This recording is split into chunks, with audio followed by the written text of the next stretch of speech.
In 1873, the book Around the World in 80 Days by Jules Verne was published.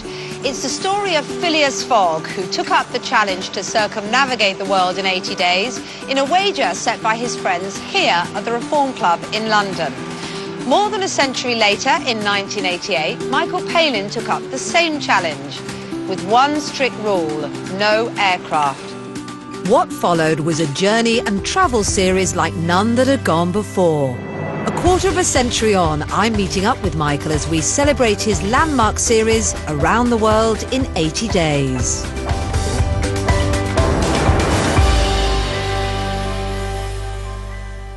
So, Michael, here we are in the Reform Club, where the journey began both for Phileas Fogg in Jules Verne's story and also for you. For Phileas Fogg, it began with a wager, didn't it? How did it all start for you? Well, it started with a phone call from, a rather mysterious phone call from BBC, in which they said, Michael, I've got something rather special that only you can do. It's, it's a very, very important and ambitious project. Do you want me to what? Want me to go around the world? Yeah? But I mean, yes, I don't see why. I mean, you go around the world in 36 hours. Ah, 80. 80 days, yes. How did you live the news to your wife? I'm off round the world. I won't be back for 80 days. She said, that's fine. Just the 80, she said, just the 80. No, I mean, it didn't happen quite like that. She knew they'd approached me, and we talked about it a little bit and all that. And I said, we'll be away for possibly 11, 12 weeks.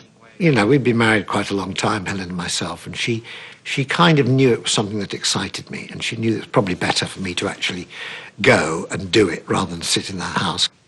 And I went round for the first part of the journey thinking, perhaps I am just the man for this. And it was, I think we were in Madras, or Chennai as it now is. After a beer or two, the director admitted I was the fifth person they'd asked to do it. Who were the others? The others were Alan Wicker, #1, of course, and rightly so, a great traveller, but not his thing at all. Noel Edmonds, No. Miles Kington, very good journalist. The last one, I think, was Clive James, who'd been asked. Not a bad roster, but, you know, there we go. Not a bad group of names to be part of, no. But for us, it's impossible to imagine anyone else doing it, I think, having seen the series now. And I think it would have been a very different series if Alan Wicker had done it, wouldn't it? It would certainly have been very different. I think it would have been fine in certain ways, because Alan's one of the best journalists in terms of straight-to-camera pieces that I've, ever come across. But I knew when we did a little interview with him that it just wasn't going to be the spirit which I was going to do it in. How do you cope when things sort of fall apart? I become tremendously British, you must always speak English. You mustn't try and speak the local language, because when the Tonton Macoute are sticking guns into your ribs, you mustn't try and say, please don't, to them. You must say in English, do you mind standing aside? Excuse me, a BBC television. Do you mind? Just back a bit. That's right, And that's exactly what we did. Finally, he said, I'm going to give you a little card here. This is a card of a company. If you're ever in trouble anywhere in the world, ring this number. They'll come and helicopter you out within 30 minutes. I said, that's just going to be great, Oh, I've got my piece to camera wrong. Vroom, off you go. So it was clear that for Alan, it was quite the opposite to me. To him, it would be something uncomfortable and rather restrictive. To me, it was something wonderful and different and a completely original way to travel. But the night before we left, I just couldn't sleep. I just thought, I shouldn't have done this. This is ridiculous. There's no schedule, there's no program to this. I don't know what I'm going to say. It's just going to be the camera following me to try and get some witty remarks. It's just going to be hell. I shouldn't have said yes. So I had a real crisis of confidence. Of course, once we started, you get into it and you just go for it. Had you always fancied being a bit of an explorer? Is that Yeah. It was my ambition as a young boy. When I was 8 or 9, I wanted to be an explorer. I thought explorers were had the best job on earth, the most exciting people, and always in rather dangerous places. And I don't know why. I mean, I sort of always rather liked the danger part of it. I liked the fact they might see something that no one else had ever seen before. So, the very beginning then, when you're at Victoria Station. So what were the emotions you're going through your mind, about to set off, your family of their Python gang are there, some of them at least. Yeah, yeah. What was that like? Oh, I was a bit sad, really, you know. I mean, I was all, by that time, we've got to get on with it, let's do the journey. And everything was rather wonderful. There was the Pullman train that we took across, you know, the Orient Express. That looked very comfortable. Very posh way to start. Yeah. Was that your very, choice? Very posh. No, it wasn't my choice at all. No, I like rough. But I kind of, all the family were there, and I just remember, especially little Rachel, who was only, 12 or 13 at the time, waving away. I felt quite sad then, yeah. Michael's sadness was short-lived, as it was to become an adventure of a lifetime. His route took him through Italy, Greece, Egypt, Saudi Arabia, United Arab Emirates, India, Singapore, Hong Kong, China, Japan and the United States, in many forms of transport, including train, ship, balloon and husky dog. How much did you plan ahead? Clem Valance, who was the producer, he had a little team around him, and they would sort of know that if we got into a certain place at a certain time, we could connect with a train, we could connect with another boat and all that. But it all fell apart in episode 2 when we got to Jeddah. Well, now we've got real problems. The Algeria is not running. Engine trouble, it's not going to go. It's been cancelled. Because if I don't get to Jeddah in time for the connection, we have to find out when the next one is. Could be a week, 3 or 4 days. It's a real... So that's where we had to totally change, rewrite the plot. The crew were all flown out to Dubai to look for another dhow, whereas I myself, having to obey the rules, was driven with the director across the Arabian Peninsula, which is like 1,800 miles in one weekend, right across the desert.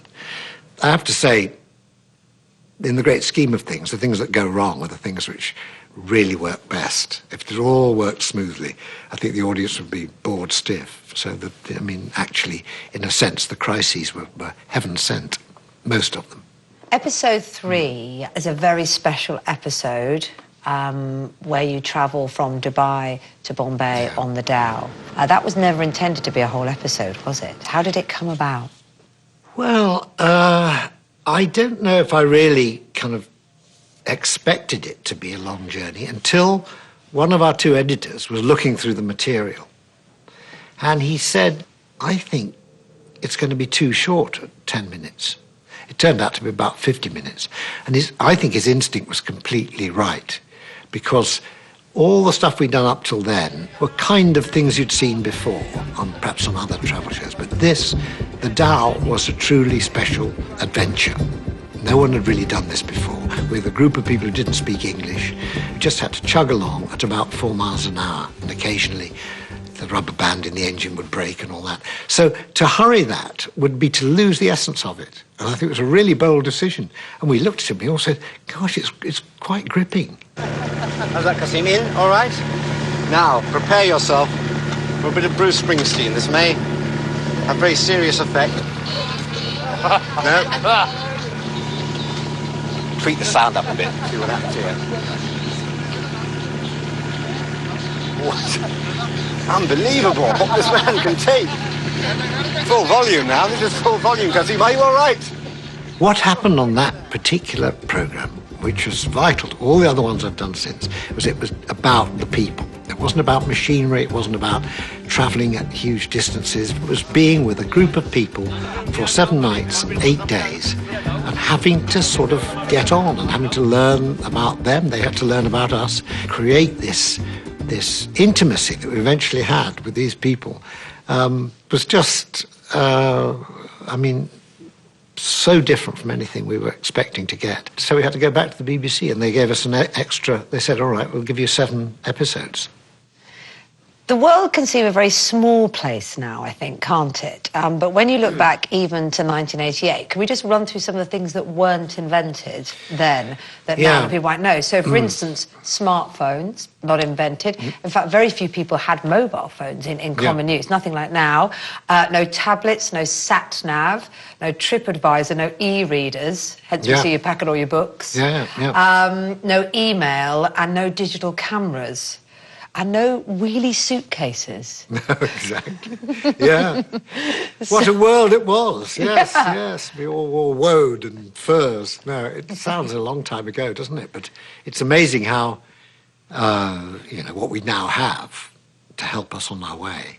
And I think in a sense it's sort of, although I like to know where I am, it's slightly spoiled the sense of adventure. And I still travel with maps, proper unfolding maps that I sort of like to have and envelop the bed in the hotel room and all that, rather than look at everything on tablets or on screen.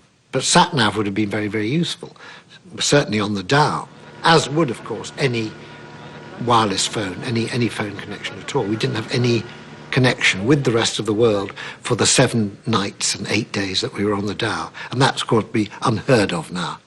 I think television is more risk-averse nowadays. The fact that it was difficult was important, and now you would not be able to experience those moments where you really did feel you were on your own and getting into somewhere that was, unpredictable. Coming up, a few surprises at Michael's journey end. You can't do that because they won't let us in. So what do you mean won't let us in? I mean, it's just everything went wrong.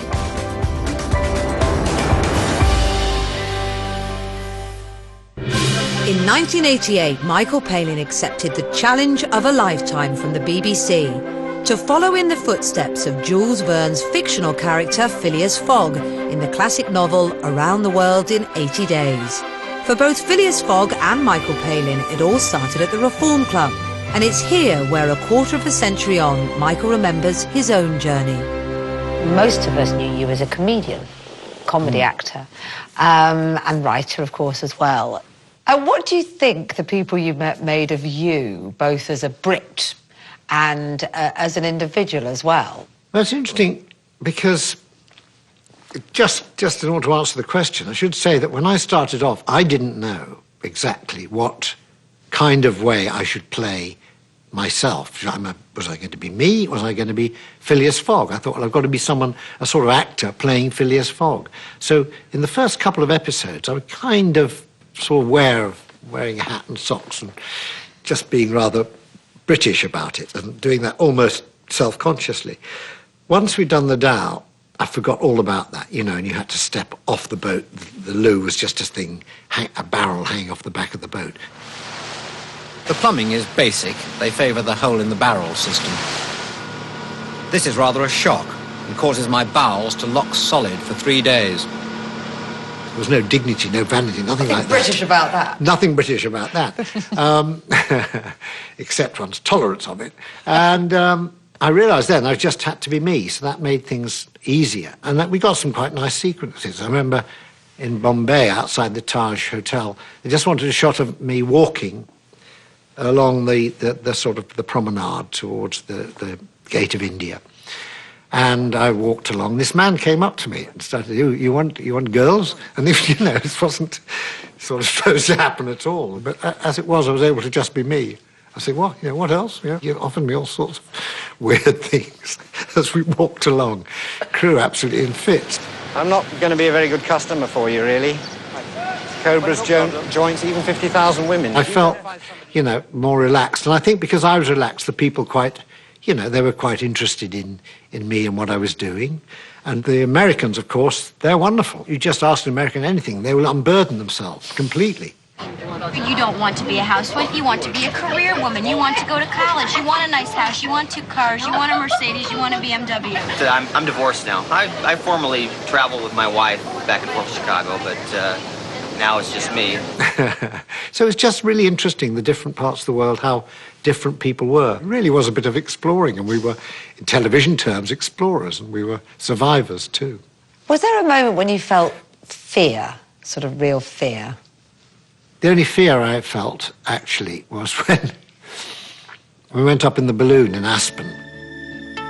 As we go up, my stomach remains firmly on the ground. And I'd not been up in a balloon before. And there I was up there, and I did feel very scared. And the director and the cameraman were in another balloon, and they were in contact with the American balloonists who just sat on the corner of the balloon. Sit properly. And the word came through, could Michael just stretch his arms out, make it look as though he's really having a glorious time? What, you know? So I kind of did that, you know. And then, again, that was very scary. And what things shocked you the most? Well, I suppose going back to India, a lot of the situation in India in the big cities, people living literally by the roadside. I've not seen that before. And that, you know, I kind of knew about it, but that was still quite a shock.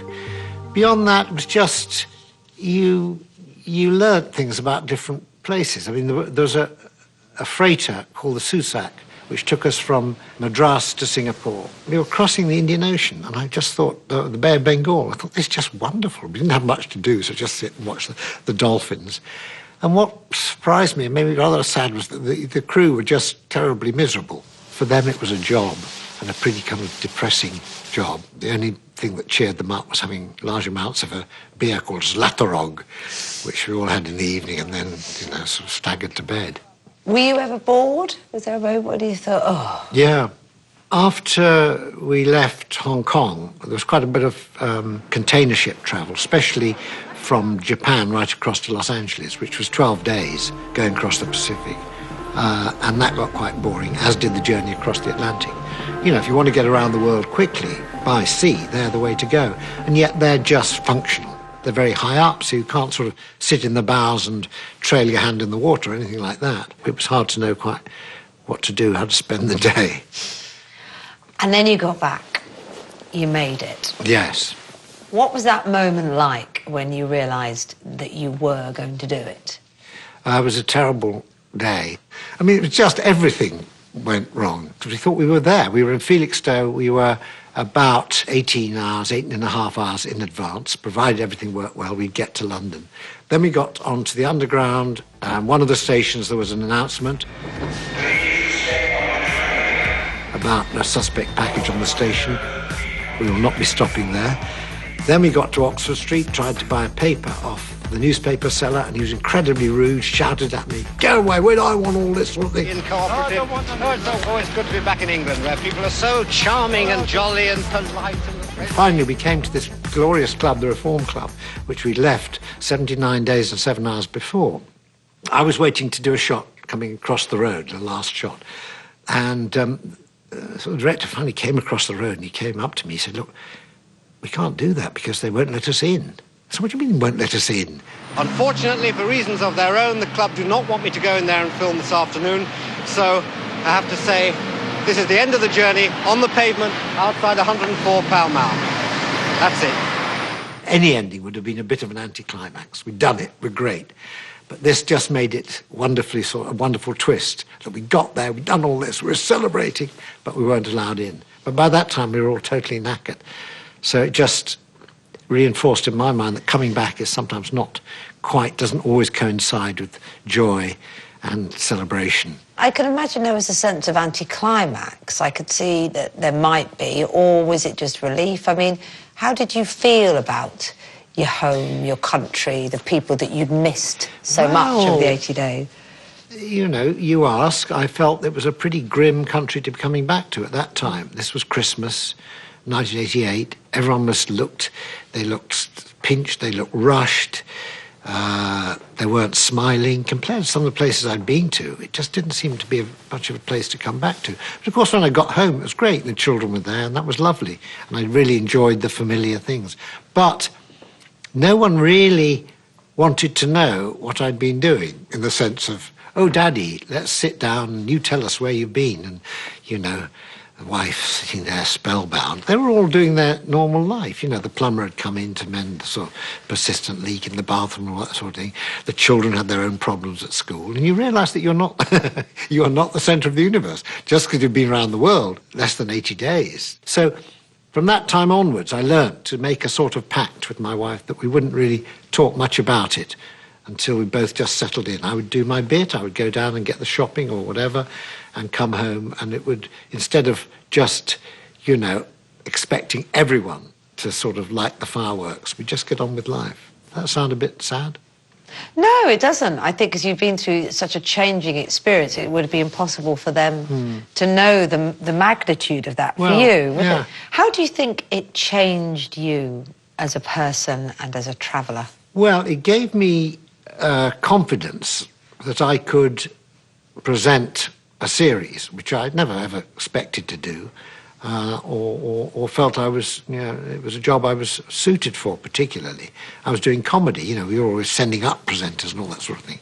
So I realised that accidentally I sort of stumbled on a kind of presentation which was just the kind of living the journey, not feeling you had to always be giving an account of the national gross product of that country or its political situation or even what you were going to do next, just living for the moment and having little accidents happen to you, and that was going to be, that was part of the appeal. On a more general basis, it just made me aware of how much I'd enjoyed travelling in that way, the rough and tumble of travel, how much more fun it was than, travelling to film premieres, first class or something like that. Very nice, very comfortable, but soulless. This was terrific. And that gave me the appetite to do more. And hugely successfully, and changed, what you said about the way things changed there. It changed travel programmes, didn't it, forever? So it's a huge gift, Michael, you've given us. I was lucky. Yeah, no, I was lucky fantastic to be in the right place at the right time. Now, I've got something for you. Have a look at this. Oh. There you go. Oh. Now, do you recognise this? Yeah, I do actually, yes. That's my home. The world. Yes. That was a #1 prop, actually, yeah. Because a lot of people say they have the world at their feet, but you kind of had it in your head a lot of the time. This is your pillow. Yeah, I didn't realise how useful it would be. Yeah, exactly. The bloke got to see where you went. And do you still have the one you took around the world with you? No, I'm afraid not. I gave a lot of them away to people, and I think I might have given one to the guy on the dhow. We had such a wonderful time with him because I was telling this old guy, Kasim, exactly where we were going to and where we'd been. And of course, for them, the world is tiny. It's just that little bit between the Arabian Peninsula and Bombay. I was showing all the other bits we were going to and all that. It was just eyes wide open, The fact you were going to America. And also why, he asked quite reasonably. So it was rather a sort of icebreaker, the old globe. Well, let me give this to you. A gift from us. Not many people that... Go on then, I'll chuck it. Way, yeah, okay. Go for it. Oh, beautiful. There's not many people that can spin the world in their hands and say, I've been around it. Well, thank you, yes. You always have to blow it up in a rather rude place, the bottom of the world. So this is very nice. This is already inflated. Thank you. Well, it's a great series. We're going to love seeing it all over again around the world in 8 days. Lovely chatting with you. Thanks. Lovely chatting with you, Kate. Great.